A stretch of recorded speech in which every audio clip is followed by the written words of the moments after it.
Hey collectors, look at this. We got another coin appraisal to do.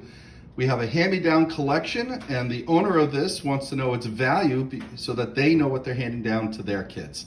Stay tuned.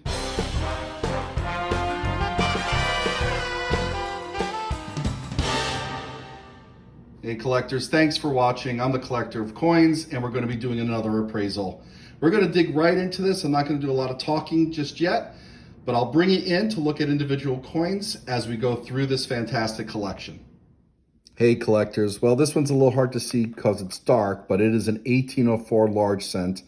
It is specifically the classic head variety.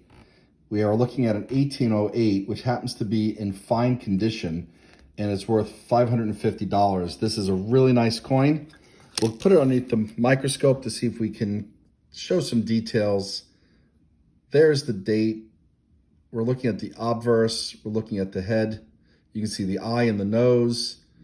You can see Liberty on the headdress over here, which is really nice. Most of the details in the hairline have been worn, but you can see some of the curls up top. All in all, just a great coin to come across. 1808 large cent. Collector may have purchased this in the late 70s, and it looks like they paid just $5 for it. That's a great return on that investment. We have a nice looking 1892 Barber dollar. You can see Liberty standing out in the headdress on the Barber as well. Really solid strike on this coin. I think we're looking at maybe $75 in value. It does not appear to be cleaned. It's got a nice patina to it. The eagle in the back on the reverse. A lot of details in the shield. Just another great coin. Collectors, we're looking at a 2-cent piece from 1864. This is the large motto variety. And this coin, you can still see the red luster in it. This, I would say, is red-brown. We'll pull it in over here a bit so you can see what it looks like from the red book. We're thinking this might be extra fine 45. And let's give it a value of around, well, it's in the book right here. Large motto. Probably the midway point between $50 and $80. So let's call it around $60 or $70. Just a beautiful 2-cent piece. Just wanted to show some of the other coins that we just looked at. We got a couple nice seated dimes from the early 1800s to late 1800s. We have a shield nickel from 1866. We got a 3-cent nickel piece, and we have a half dime. These are all, I would say, in the $18 to $30 range, depending upon condition. Obviously, with the very fine, you're at a higher value. We're not looking at the blue book because we're basically doing insurance value here, but again, some really nice coins that you don't get to see every day. Hey, collectors, well, we just went through a box of Walking Liberty half dollars, pretty much constitutional silver grade, good to very good, but there are an awful lot of them. And so we're looking at about maybe $15 a piece. The Barber, we're saying it's about $25. Just a nice box. All in all, you know, some good value here, particularly considering that the collector paid between $1.50 and $2 per coin back then.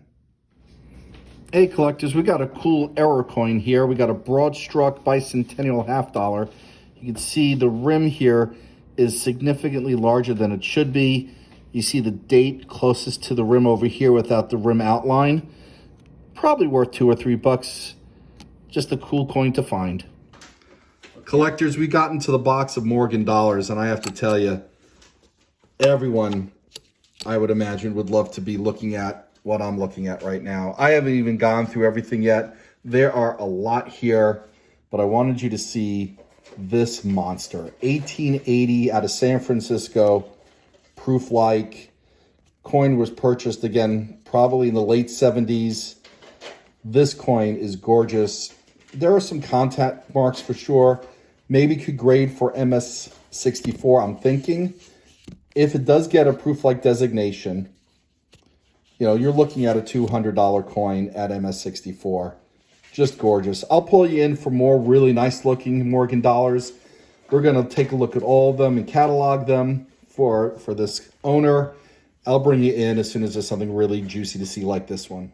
Collectors, look at this 1881S. Listed as BU. I'm thinking probably MS64. We got a little scuff mark there. Collector paid $3.75 for it. This is probably close to a $70 coin. Just amazing. This collection, look at the feathers on the eagle's breast there. Just what a clean strike. It's amazing to think that this coin cost only $3.75 a couple decades ago, and the value that it's appreciated. Hold on to those coins. Make sure you know what you're passing on to your kids. Collectors, look at this 1881 from Carson City. This is a rare coin with only 296,000 minted. This coin is worth easily $400 if it was graded. Hey collectors, I wanted you to see this 20th century type coin collection. Every single coin in here is high-end uncirculated or proof. And this is just a nice set in a really good lucite holder. And it's also been vacuum sealed so that it doesn't get impacted by the environment. You can see some of the proof coins. The Walking Liberty. You gotta love that Standing Liberty. That coin was probably the premier one that he spent the most money on, it looks like, from the notes that we've seen. Look at that Indian coin, Indian cent as well. Yeah, really nice. Few spaces left to go. You know, we know that he had Barbers. We've seen them. He had Liberty nickels, but clearly this collector was saving this for the pristine stuff. Hey collectors, look at this 1934 out of Denver. Uncirculated, probably MS60, MS62 in that range, I would guess. Paid $1.50 for it back in the day-ish. It's worth about $200 now. We just went through a box that contained 51 Franklin half dollars, pretty much constitutional silver. A couple were uncirculated, but you know what? Sort of, let's assume that just under double silver face value, maybe about $660 worth of silver. And yes, even more Franklin half dollars, 37 more, total of 88. Just over $1,000 worth of silver. Hey collectors, part 2 of this collection is coming soon. This appraisal took 4 hours, and that was only half of it. Come back for the next part. It'll be posted in a few weeks.